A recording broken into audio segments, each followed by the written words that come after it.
in a strange way through our magnet kitchens to get back in touch with it. And that's what Marie Antoinette was doing. So art as a rebalancing agent. There's something else that art is very good for. Art is fantastic for propaganda. I'm really keen that we should learn to use art as propaganda. Now, a bit of a frightening word, I confess. When you think of art as propaganda, here's Fra Angelico painting hell to terrify Christians into behaving well. Otherwise they would be boiled and their fingernails would be pulled out and they would have their children dismembered in front of them, etc. All of this lusciously brought out in some beautiful works of art. And regimes and governments and power bases have always used the idea that art can stir us, move us, and motivate us. But it's scary because, we think of this guy and he wasn't doing propaganda too well. So if I'm saying that art can and should be propaganda, I don't mean propaganda on behalf of evil. I mean propaganda on behalf of good, of the good. This is propaganda, I think, on behalf of the good. This is an Indonesian sculpture of the Buddha. The Buddha believed in compassion, kindness, I'm not a Buddhist, friendship, worship of nature, integration into the community. And the idea is that by looking at the statue of the Buddha, you're supposed to gain inspiration to be a bit more like him. And this is very odd because we've got very conflicted ideas about role models in our society. We've got these people called celebrities, famous people. You find them on the right-hand column of that website you go to. And, we sort of think, oh, well, I've been looking at that, but I don't, they're a bit ridiculous. I'm not really interested, but secretly you are, etc. I believe that a well-functioning society, and I'd like the Daily Mail to take this on board, should have role models at its heart that we can, in a non-ironic way, look up to, admire, and model ourselves on. It's very important to be able to model yourself on someone. And the kind of propaganda that we need is propaganda on behalf of the good, of good things.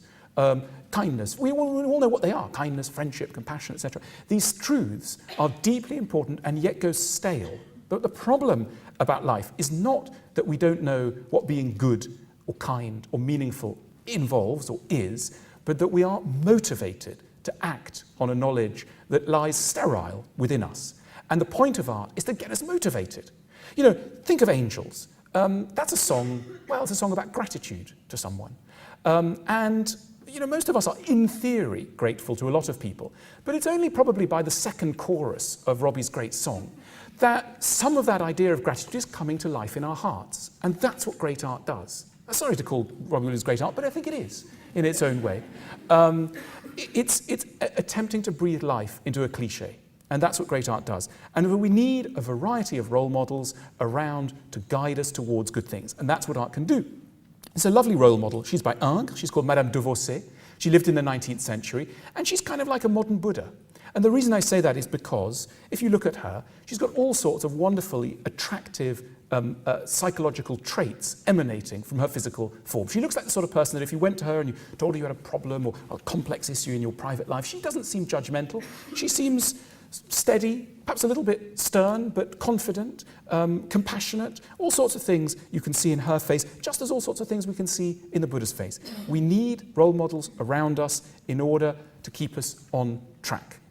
And it isn't just figures that have a moral that emanates from them. Abstract art does this as well. Many works of abstract art have got a philosophy of life that emanates from them, and it's useful to have them around. Think of this beautiful Korean moon jar. Now, Korean ceramics, like Japanese ceramics, has a philosophy behind it. It has a philosophy related to the acceptance of imperfection in life. The glazing is on purpose not perfect, and yet it's attractive. And that's a very hard thing for our age and our society to hold on to. The idea of something that could be good but imperfect, something that could be flawed and marked, but on the right side. And that's the moral that's emanating, a Buddhist moral, that's emanating from this beautiful 12th century ceramics that you can see in the British Museum. So, art propagandizing on behalf of the good. Absolutely key function. Something else that art can help us with is this kind of thing. Now, this is a wonderful party that was given after the Oscars last year, and some people whose names I don't know, they look very nice, and they're having a really, really nice time.